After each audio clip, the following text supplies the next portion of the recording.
नमस्कार, मैं देसी पत्रकार मनीष महिवाल आपका अभिनंदन करते हैं, स्वागत करते हैं। वो क्या कहते हैं ना कि पढ़त पढ़त पंडित हो जाए, बेपढ़त पगलाए, और जे ज्यादा पढ़ लेत है बेमौत मर जाए। ये हम कहते हैं, इसलिए कहना है कि भैया पढ़ाई लिखाई कर लेते हैं, देश में नौकरी कहाँ है, बेरोजगारी का क्या स्थिति है तो देख रहे हैं, का पटना, का बॉम्बे, का दिल्ली, सब जगह। और ऊपर से कोरोना काल आ जाता है तो जो भी दो चार आदमी का रोजी रोटी टुकुर दुम चलता है, उसका भी समाचार समाप्त हो जाता है। कितनों पढ़ लीजिए, नौकरी नहीं मिलता है। और ऐसे में अगर कोई आदमी नौकरी पा लेता है, चाहे डॉक्टर हो, इंजीनियर हो, क्लर्क हो, किरानी हो, तो समझिए कि बाप तोप मार दिया, पूरे खार खानदान में अपना नाम रोशन कर दिया। आज हम एक ऐसी ही गृहिणी, एक महिला के घर में आए हैं जो बीपीएससी निकाल ली। सोच लीजिए, बीपीएससी। आज उन्हीं के घर में आए हैं। इनका नाम माला कुमारी है। इनसे बातचीत करेंगे, चाय पिएंगे और ये जानेंगे कि तैयारी कैसे हुआ, कब से शुरू की, क्या क्या होता है। तो माला जी आइए, देसी पत्रकार मनीष महिवाल के महफिल में आपका स्वागत है। विराजिए। जी धन्यवाद।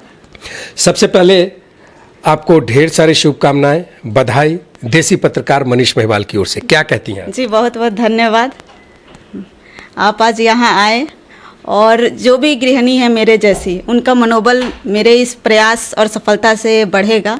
तो मेरा तो उन सबके लिए यही शुभकामना है कि वो भी हमारे तरह पढ़े और हालात से हार ना मानते हुए, संघर्ष करते हुए अपना, अगर उनकी जो भी इच्छा शक्ति है उसमें वो आगे बढ़ते रहे। चलिए, धन्यवाद धन्यवाद। अच्छा मैडम, ये चलिए बीपीएससी आप निकाली, इसके पहले और भी किसी चीज़ के लिए ट्राई की या सोची कभी किसी और एग्ज़ाम के लिए?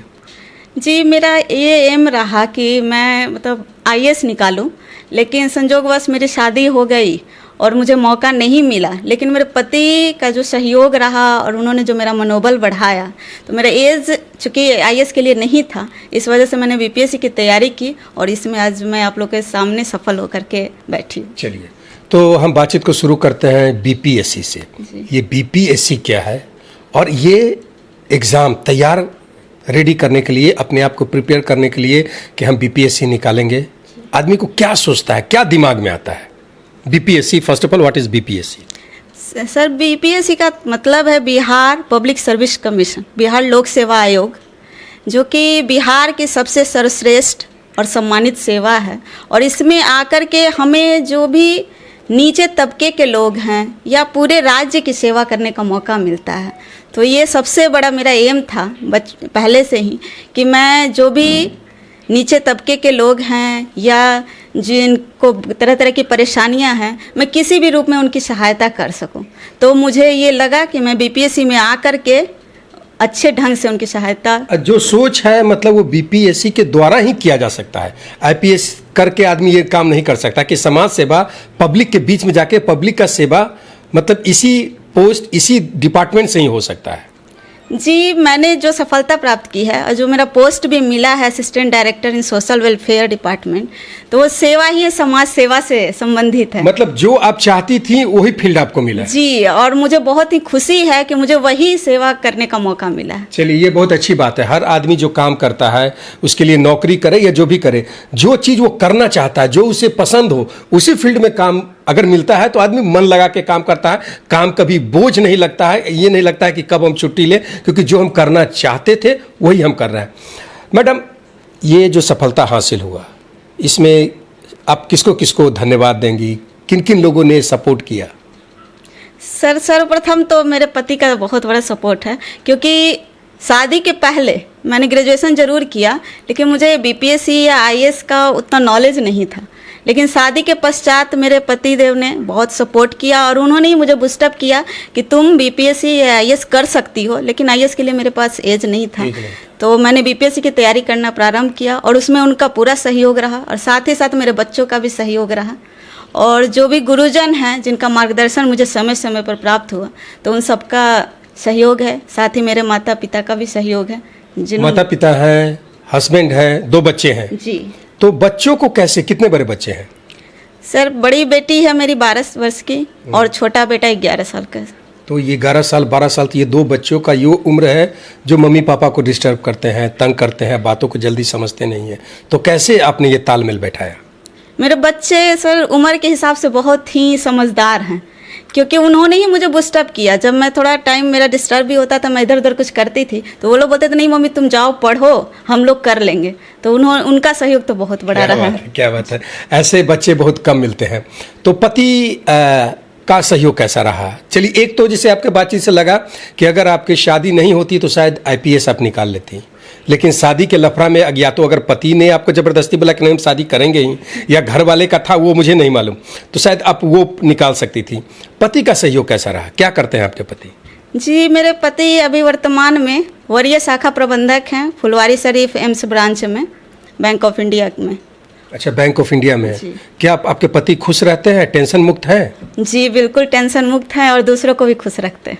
काहे कलाकार हैं क्या आपके पति? जी नहीं, कलाकार तो नहीं है, लेकिन अपने कार्य से और अपनी बातचीत से सबको संतुष्ट और खुश रखते हैं। ये बहुत बड़ी बात है। इधर मैं इसलिए बोला कि टेंशन, क्योंकि सुन रहे हैं कि ये कई बैंक प्राइवेटाइजेशन की ओर जा रहे हैं। बैंक ऑफ इंडिया के जो नेतागण हैं, सुनील जी हैं आपके, गणेश पांडे हैं, ये लोग हमेशा लड़ाई लड़ रहे हैं सरकार से कि भाई इसको प्राइवेटाइजेशन न हो, जैसे हो। तो अभी भी 2-3 दिन पहले खबर आई है कि बैंक ऑफ इंडिया का नाम आया। तो जो भी बैंक ऑफ इंडिया के एम्प्लॉय हैं या जो भी बैंक के एम्प्लॉय, उनके दिमाग में टेंशन रहता है कि प्राइवेट हो जाएगा तो क्या होगा। आपको जानकारी है कुछ इसके बारे में कि अगर ये बैंक प्राइवेट होता है तो स्टाफ के लिए फ़ायदा होगा या नुकसान होगा? जी, जहाँ तक मुझे जानकारी है प्राइवेटाइजेशन का बहुत, जब बजट आया 2020 से 21-22 का, तभी उसमें आ गया था। तो मुझे इसके बारे में तो जानकारी तो है ही, लेकिन मेरे हस्बैंड के बैंक का भी नाम उसमें है, इसकी भी थोड़ी बहुत जानकारी है। लेकिन उनको टेंशन नहीं है क्योंकि वो अपने कार्य से और अपने जॉब से संतुष्ट हैं और कहते हैं कि प्राइवेट भी अगर होगा तो मुझे काम करना है, तो लोगों की सेवा करनी है। मैंने पूछा क्या अगर प्राइवेट होता है तो बैंक कर्मी के लिए फ़ायदा होगा या नुकसान होगा? विशेष तो बैंक के बारे में हस्बैंड ही बता पाएंगे कि उनको नुकसान होता है या फायदा होता है। चलिए, मुझे जो जानकारी है, अगर कोई संस्था प्राइवेट होता है तो ऐसा कई लोगों को है कि प्राइवेट हो जाएगा तो हमको नौकरी से निकाल देगा। ऐसा कतई नहीं होगा कि सुनील जी जो आपके नेता हैं, बैंक सरकारी रहे या बैंक प्राइवेट रहे, वो नेताजी अपने नेता वाले जगह पर रहेंगे। वो रहे, उनके जगह पर कोई दूसरा रहे, तीसरा रहे, कोई भी NGO, कोई भी संस्था अगर जिसमें 50-100 हज़ार लोग हैं, तो कोई भी प्राइवेट कंपनी ऐसी उठा करके नहीं फेंक सकता है। उसका टर्म एंड कंडीशन, अब जैसे ही भारत सरकार किसी प्राइवेट व्यक्ति को देगी तो इस टर्म एंड कंडीशन के साथ देगी कि भाई ये हमारे जनता हैं, ये हमारे वोटर हैं, इनके साथ आप गलत नहीं कर सकते हैं। तो ये पहला। हाँ, दूसरा होगा क्या, कई प्राइवेट सेक्टर, सरकारी सेक्टर में होता क्या है कि कुछ लोग आलसी हो जाते हैं, ऑफिस को सीरियसली नहीं लेते हैं, जब मन करे तब छुट्टी ले लेते हैं, जब मन करे बीच में निकल करके चले जाते हैं। ऐसे लोगों को दिक्कत होगा। लेकिन जैसे आपके पति हैं, काम करने वाले को कहीं कोई दिक्कत, जो मेरी अनुभव है, जो कई लोगों से बातचीत, कई सैलरीज में प्राइवेट या बैंक्स को देखिए, मतलब उनके स्टाफ को देखिए, कई लाखों में सैलरी मिलता है, बहुत अच्छा मिलता है। हो सकता है कुछ कट जाए तो उसकी जब कुछ बढ़ भी जाएगा। आप देखिए ना कि मतलब जितने प्राइवेट बैंक्स हैं, प्राइवेट बैंक्स में आपको रिक्शा वाला नहीं दिखेगा, ठेला वाला नहीं दिखेगा, दम मतलब अच्छे जो आपके अपने पति से बातचीत होगा, उनके बैंक में कोई भी घुसा रहता है गमछा पहन के, लुंगी पहन के, फटा हुआ, वो पासबुक लेके, सर इसको ठीक कर दीजिए, पता नहीं इसमें कोरोना है, और उनको डील करना पड़ता है। ये सरकारी बैंक के स्टाफ वो करते हैं, प्राइवेट वाले नहीं करेंगे। प्राइवेट वाले में है कि टिप टॉप होके आइए, टिप टॉप मिलेगा नहीं तो दरबान गेट से ही भगा देगा। खैर चलिए, इस पर बच्चे से जरा मिल ले, बच्चे से बात कर ले, जरा बुलाइए अपने बच्चों को। आओ बेटा, कहाँ है बेटा? आइए, इधर आइए। आ जाओ, बैठ जाओ। तुम मेरे पास आ जाओ, तुम वहां बैठ जाओ। क्या नाम है? मयंक कुमार। मयंक, किस क्लास में हो? 5। मम्मी क्या की, किस क्लास में पास की?